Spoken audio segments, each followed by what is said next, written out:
The war in Ukraine has reached a new, darker stage of violence.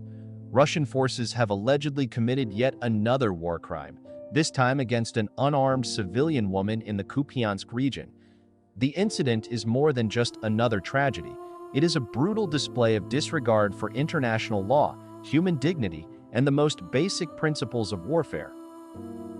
According to initial reports, the attack took place on the road leading to Katlyarivka, an area already scarred by months of heavy fighting. The victim was first targeted with rifle fire and mortar rounds, leaving her with little chance of survival. But what followed has shaken even seasoned observers of this conflict. To ensure her death, the attackers deployed an FPV drone, an unmanned aerial vehicle piloted in first person, capable of pursuing targets with precision and speed. This kind of technology, a symbol of modern warfare, was used not against military equipment or fortified positions, but against a defenseless human being. Drone operators from the Russian group known as Doomsday later claimed responsibility for the strike. They not only carried out the atrocity, but also released statements and footage online that show complete indifference to the civilian status of the victim. There was no attempt to deny, no expression of regret. Instead, there was cynicism, almost pride, in the act itself.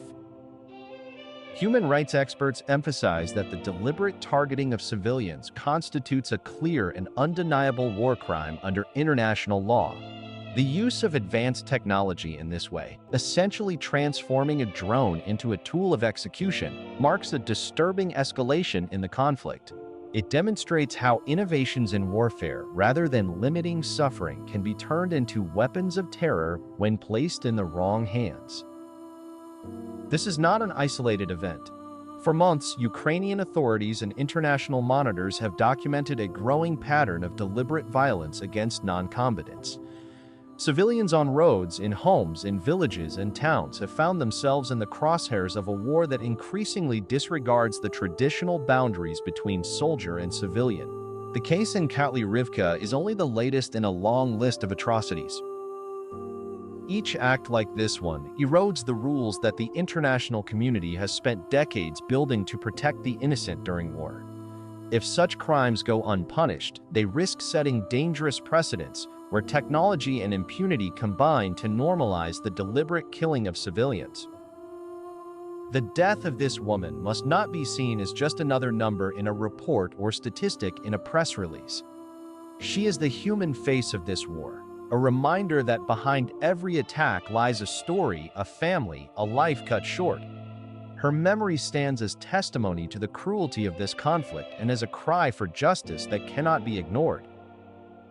As the world watches, the demand for accountability grows stronger. International institutions will face mounting pressure to investigate, to prosecute, and to ensure that those who commit such crimes are brought before justice. The story of Katlyarivka is not only about loss, it is also about responsibility. And it is a reminder to the global community that silence in the face of barbarity is itself a form of complicity.